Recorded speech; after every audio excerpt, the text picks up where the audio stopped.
SC వర్గీకరణపై supreme court తీర్పు నేపథ్యంలో తాము కూడా ఉద్యమం చేసి మళ్లీ కోర్టుకు వెళతామని మాజీ ఎంపీ హర్షకుమార్ చెప్పారు. మాదిగల ఉద్యోగాలు, సంపదను మాలలు దోచుకుంటున్నారని దుష్ప్రచారం చేస్తున్నారని, గత కొన్నేళ్లుగా ఇదే ప్రచారంలో వారిలో విషబీజాలు నాటి రెండు వర్గాలుగా చేయడానికి కుట్ర చేశారని ఆరోపించారు. స్థానిక లూథర్గిరిలో ఉన్న రాజీవ్ గాంధీ విద్యాసంస్థల ప్రాంగణంలో గురువారం సాయంత్రం సమావేశంలో ఆయన మాట్లాడారు. గత ధర్మాసనం రాజ్యాంగంలో ఖచ్చితంగా 341 ఆర్టికల్ను అమెండ్మెంట్ చేసిన తర్వాతనే వర్గీకరణ చేయాలని చెప్పిందన్నారు. దీనికి మెజారిటీ రాష్ట్రాలు అసెంబ్లీలో తీర్మానం చేసి పంపాలనగా 11 రాష్ట్రాలు వ్యతిరేకంగా పంపాయన్నారు. కాంగ్రెస్ పార్టీ ఎస్సీ వర్గీకరణకు అనుకూలంగా ఉంటే తాను ఆ పార్టీలో ఉండనని స్పష్టం చేశారు. రాజమహేంద్రవరంలో ఈ నెల 3న సభ ఏర్పాటు చేసి రాష్ట్ర వ్యాప్తంగా ఉన్న నాయకులతో భవిష్యత్తు కార్యాచరణపై నిర్ణయం తీసుకుంటామని స్పష్టం చేశారు. ఇది చాలా పెద్ద కుట్ర అని, దీనిలో ప్రధాని నరేంద్ర మోడీ, ఏపీ ముఖ్యమంత్రి నారా చంద్రబాబు నాయుడు కూడా భాగస్వామ్యులయ్యారని ఆరోపించారు. తెలుగుదేశం పార్టీ మందకృష్ణ మాదిగను పావులా వాడుకుందని, గతంలో ఆయన చేసిన వర్గీకరణ కోర్టు కొట్టేసిన విషయం గుర్తు చేశారు. సుప్రీంకోర్టు తీర్పు రాజ్యాంగానికి లోబడకుండా ఇచ్చిందని, ఆర్టికల్ 351 షెడ్యూల్డ్ కులాలకు ఉద్దేశించబడిందని, వర్గీకరణ చేయడానికి పార్లమెంటుకు కూడా అధికారం లేదని వ్యాఖ్యానించారు. రాష్ట్రపతికి, పార్లమెంటుకు లేని అధికారాలు సుప్రీంకోర్టుకు ఎక్కడవని, ఈ తీర్పును తాము వ్యతిరేకిస్తున్నామని వెల్లడించారు. ఎస్సీలకు కానీ దళితులకు కానీ చాలా దురదృష్టకరమైన రోజు. ఎందువల్లంటే ఐకమత్యంగా ఉన్న జాతిని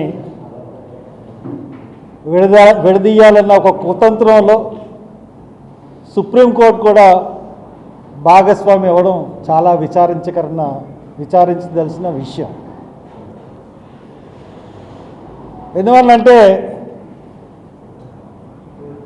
చంద్రబాబు నాయుడు విభజించు పాలించు అన్న సూత్రాన్ని చంద్రబాబు నాయుడే కాదు, టీడీపీ పార్టీ ఆవిర్భావం నుంచి కూడా విభజించు పాలించు అన్న సిద్ధాంతాన్ని పట్టుకుని మాదిగల్ని తమ ఓటు బ్యాంక్గా మార్చుకోవాలని ఒక కుతంత్రంతో ఈ సబ్జెక్ట్ని తెర మీదకి తీసుకొచ్చి మందకృష్ణని ఒక పావుగా వాడుకొనపడడం జరిగింది. మనువాదుల కుట్ర ప్రకారం వీళ్ళిద్దరిని విభజించాలి, భారతదేశం అంతా కూడా విభజించాలన్న కుట్ర జరిగి ఈ సుప్రీంకోర్టు తీర్పు రాజ్యాంగానికి వ్యతిరేకంగా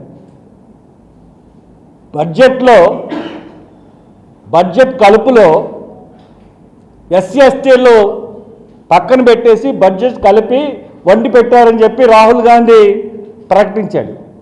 మరి ఈ రోజున రాజ్యాంగ ధర్మాసనంలో ఎస్సీ ఎస్టీకి సంబంధించిన జడ్జిలు ఎవరైనా ఉన్నారా? ఈ తీర్పు ఇచ్చింది. దీన్ని ఎట్టి పరిస్థితుల్లో మేము ఒప్పుకునే పరిస్థితి లేదు. షెడ్యూల్ తెగలు కానీ షెడ్యూల్ కులాలు కానీ. ఎందువల్లంటే ఇది మోడీ, చంద్రబాబు నాయుడు ఆడిన ఒక కుట్ర.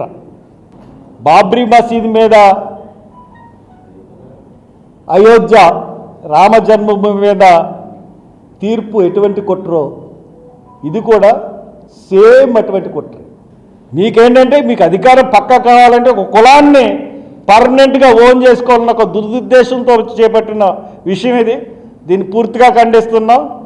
దీని గురించి రేపు శనివారం నేను రాష్ట్ర వ్యాప్తంగా రాయలసీమ జిల్లాల్లోని నాయకులకి, ఉత్తరాంధ్ర జిల్లాల్లోని నాయకులకి, కోస్తాంధ్ర జిల్లాల్లో నాయకులకి శనివారం 12 గంటలకి ఒక సభ ఏర్పాటు చేశాను రాజమండ్రిలో.